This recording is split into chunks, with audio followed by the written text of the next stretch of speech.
I was not going to make a video about the new firmware update for the Rane 4 and the Rane Performer, which just dropped yesterday. I've got lots of other stuff on. They didn't send it to me ahead of time, and so I couldn't make something in advance, and I was just going to pass. But then I took a look at the release notes a little bit more closely, and I realized that they've put a feature in there basically just because I wanted it. And so, yeah, the honorable thing to do is to thank them for that by making a short video about what that feature is, why I use it, and how I use it. So I'm going to try and keep this as short as I can. I won't even talk about any of the other features that are in this firmware update for both the 4 and the Performer. I'll just put those up on the screen somewhere. You can have a look at those, right? This is all about the feature that they've put in there because I asked them to. It's based on how I work with effects on some other hardware out there, and also often with software effects as well. I am a big user of effects, but I'm kind of a basic boy when I perform, right? I generally use echoes and reverbs, sometimes a few extra things for a bit of extra flavor.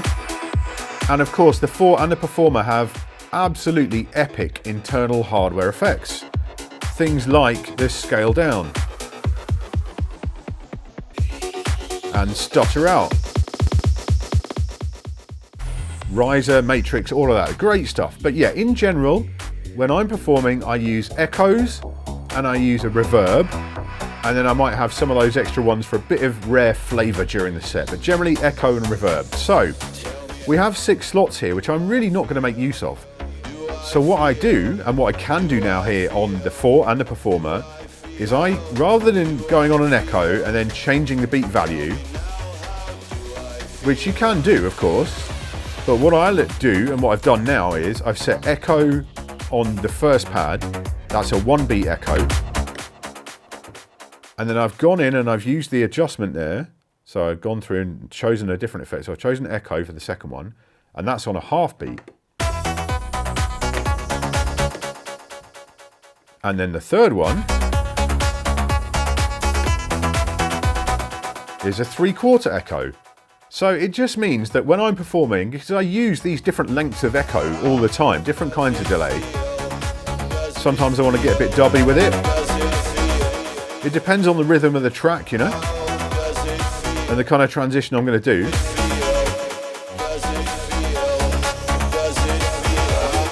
And of course, I could go in and change the beat value there each time on the little joystick, and that's fine, it does work, right? But just the way that I perform, I know I use all 3 of these echoes throughout my sets.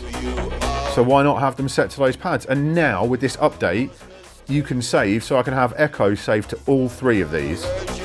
And it will save that through a power cycle. So if I turn this off and on again, it will still have echo on each. Now, what I found when I reboot it, the beat value that I set is not saved. So at the start of each performance, I would have to go in and set this one to a 1 beat, this one to a half, and this one to a 3/4, because that's the way that I do it. But it is saved there with echo on all 3, so that's a trivial job to do at the start of each set. Then I've got my reverb here on the 4th pad. And they've improved the depth on the reverb now, liking that. Then I've got scale down and stutter out. And that's really all I need. And of course I can still go in and access more. You can hold down and change and choose different ones throughout my set if I wanted to. But as I say, in general, that's what I like to use. And it also means I can easily switch between them on the fly as well.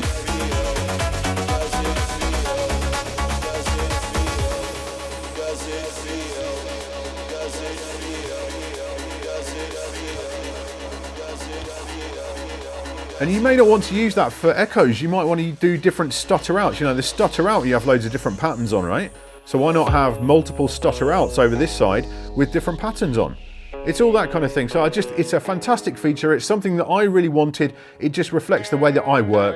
I hope that some of you will find it useful too. And yeah, big up Rane for looking after your boy.